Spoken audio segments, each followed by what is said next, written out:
Alright, man, what's going on in this bitch, man? It's your motherfucking boy Manny again, coming with another motherfucking video. Today, the video gonna be how to pull IPs. Now, I don't even know if this is gonna be appropriate for me to react to. Hopefully, YouTube doesn't fucking fuck my video if I do post this. But with that being said, let's learn how to pull IPs, my nigga. Everyone has told you to win an argument, you have to be respectful, come up with some facts, and really take in the other person's opinion. Well, today I'm going to be teaching you how to win an argument online. Step number 1. Open your web browser of choice and type angryip.org. And you'll see the downloads for Windows, Linux, and whoever uses This is free. I mean, I can't count on my finger how many times a nigga has pulled my IP, but didn't do shit. So it never really scared me. It became a point when a nigga used to say that to me over Xbox or whatever me and the person was arguing on. I did not give a fuck. Like, cause what are you gonna possibly do? 80% of people that say they're gonna pull your IP aren't gonna do shit. I mean, back in the day, on Xbox 360, niggas would like have ways to fuck with your internet and like, I don't know, make you reset your internet by like sending a bunch of bots to your network, if that's how it goes. But like, I just reset my router. Like, I don't know, like what the fuck. But anyways, and I'll click on Windows Installer. Okay, we're gonna check the Run Angry IP Scanner box. So uncheck this nigga's really giving a tutorial on how to grab someone's IP. You can just, like, holy shit. Because I'm here to teach you, not them. Now, when it's loaded up, you'll see it has an IP range ready. This is called your subnet. These are all the IPs on your network. There are two types of IPs. Local IPs, which are IPs of devices inside of a network. So like your phone, your laptop, your smart TV, smart fridge, whatever. Those are devices in the network, and they have their own IPs that are usually in a range like this. And then there are public IPs, which are IPs of the actual router. And local IPs. Wait, you can pull an IP from a fucking... I mean, I guess that makes sense, but like, wow. I guess anything that has a connectivity network does have an IP. So damn, I guess I won't get a smart fridge. What the fuck? But what would someone do to my fridge if they pull the IP from my fridge? Could they make my fridge not be cold anymore? Can they fuck with the temperature of my fridge if someone gets the IP from my fridge? What the fuck? IPs can only be accessed inside of that network, but public IPs can be accessed by anywhere in the world. So we're going to press start and see what it gives us. Okay, scanning completed. Now all the IPs are going to have a color behind them. Green means it responded to the pings, so it's online and that it has ports open. Red just means it doesn't respond to the pings at all. And blue means that it's online, but it doesn't have any ports open. So just by the host name, I can... Is that a fucking vacuum? Is that a vacuum's IP? iRobot? Bose living, like what the fuck? And blue means that it's online, but it doesn't have any ports open. So just by the host name, I can actually recognize some of this. So as you can see, a lot of these are red, and if you were actually looking through your network, this would be pretty annoying to look through. You want to click on the settings icon right here. Now we're in the preferences, and here we can switch some settings. Now in display, you want to choose either a live hosts or hosts with open ports only. I'm going to choose a live host and we'll see what happens. So now we're going to rescan it. All right, so the scan is done.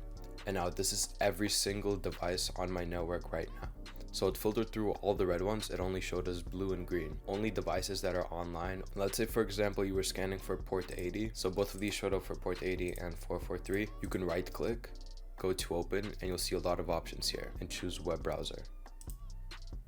So I did it on my router's IP, and now I'm on my router's login page. But I'm going to be honest, port 80 isn't all that interesting. So some ports that I usually scan for. 21, which is FTP, SSH, Telnet, HTTP, SMB, RDP, VNC. What? Literally, nigga, what the fuck? With open ports only. So it's only going to give me the green results. Now I'm going to scan again. Okay. Now if a device has port 445 open, you can right click, and on open, you can open it in Windows Shares. And this opens up their file system where you can browse their files. You know, it's useful because it's a really... Browse whose files? Okay. Now, if a device has port 445 open, you can right click. Wait a minute, is this nigga on someone else's desktop files? What the fuck? Their file system. You know, it's useful because it's a really efficient and fast way to send over files without worrying about cloud storage, you know? And, for some other stuff.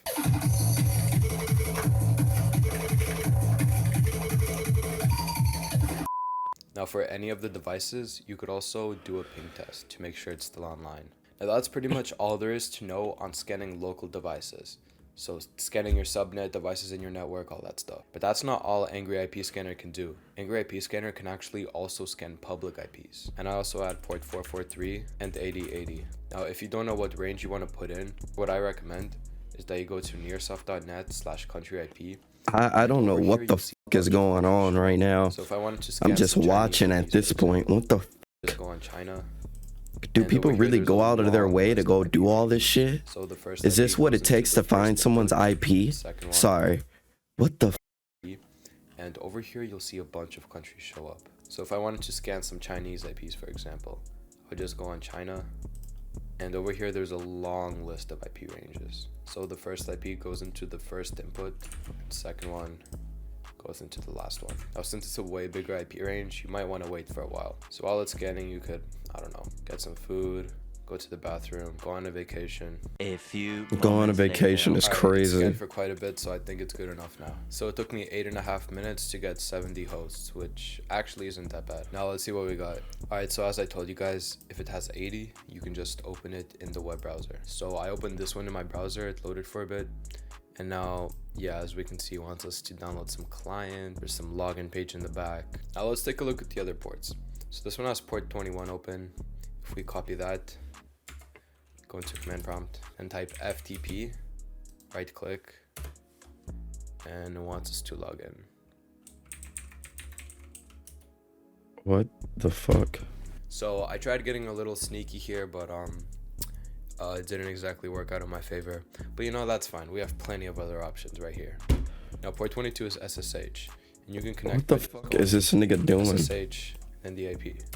And it's usually going to give you something like this. No, I'm just messing around, but if an attacker had a brute forcer, he'd be able to crack most of these. Because surprisingly, a lot of people don't change the default credentials on their routers. So when SSH, Telnet, or FTP is opened up to the entire world, you're kind of at a huge risk. By the way, it wouldn't be a bad idea to use a VPN while doing this to cover your tracks. So all I'm going to say is results may vary for this. If you want to prevent being IP scanned, port scanned, basically what I just did, you want to make sure you close all the ports on your router. If you enjoyed this video, you'll definitely like this one up here, so make sure to watch that. What the fuck? I guess we're gonna watch this next. What the fuck? Interesting. I didn't learn shit. I enjoyed what I seen, but that was just too many fucking numbers and letters, like a lot of decimals and shit. Like, no. Oh fuck. What the fuck?